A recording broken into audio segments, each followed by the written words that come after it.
भगवान की भक्ति में कितने नियम हैं।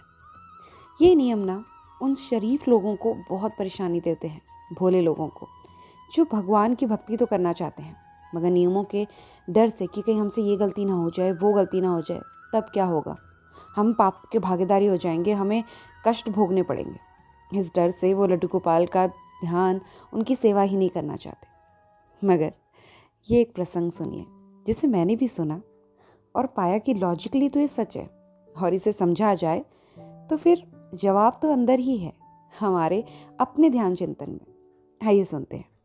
कहते हैं कि एक बार एक राजा था, उसका सेवक उन्हें भोजन करा रहा था।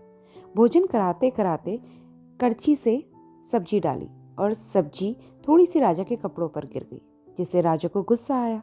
अब वो जानते थे कि राजा क्रोधित हो चुके हैं, उन्हें सजा मिलेगी, तो सेवक ने पूरी सब्जी राजा के वस्त्रों पर डाल दी। जब पूरी सब्जी गिरी हुई देखी तो राजा को और ज्यादा गुस्सा आया।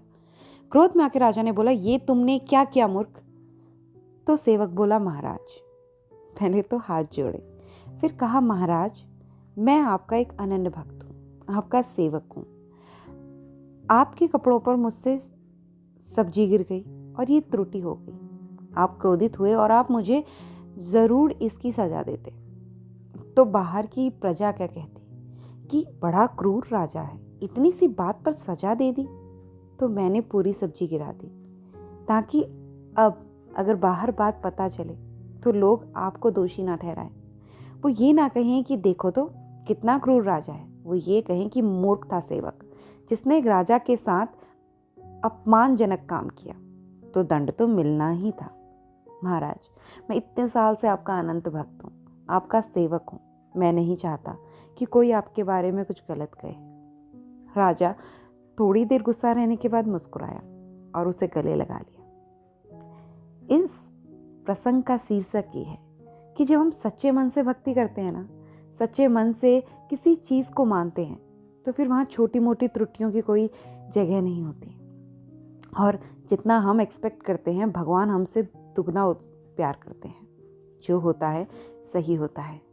वो कहते हैं कि अगर दो विद्वान बात कर रहे हों तो बात करते करते वो एक दूसरे के विपक्ष कब बोलने लगते हैं ये पता नहीं चलता। लेकिन अगर इंसान ध्यान चिंतन करे तो फिर सब कुछ शांतिपूर्वक होता है। भगवान को भोग लगाना है, जिस श्रद्धा भाव से हम खड़े होंगे, उसी श्रद्धा भाव को देखते हुए भगवान हमारी सारी गलतियों को माफ कर हमने जो भोग दिया है वो ग्रहण करेंगे। हमारा बच्चा हम पालेंगे। ऐसा तो प्रेमानंद स्वामी भी कहते हैं कि अगर आपके घर में आपके भगवान आए हैं, वो आपके बच्चे के समान है। आप उसे क्या आहार देना चाहें ये दूसरा डिसाइड नहीं करेगा।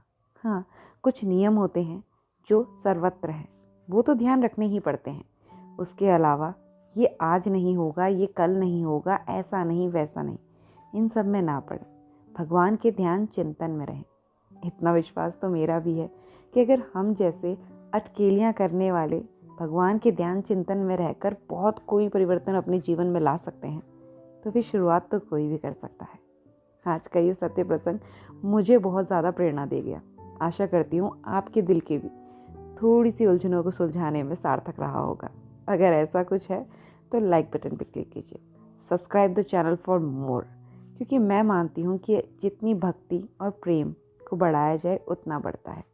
Share with your friends, let them know कि कुछ नहीं होता इन प्रपंचों से। जितना भाव मन में होगा, लड्डू गोपाल उसी भाव से हमारे हो जाते हैं। तो लाइक बटन पे क्लिक कीजिएगा। जल्द लौटूंगी अच्छे से सत्य प्रसंग के साथ। तब तक अपना अपने परिवार का ख्याल रखिए, लगे रहिए लड्डू गोपाल की भक्ति में और कमेंट में लिखते हुए जाइएगा, श्री कृष्णा, राधे राधे।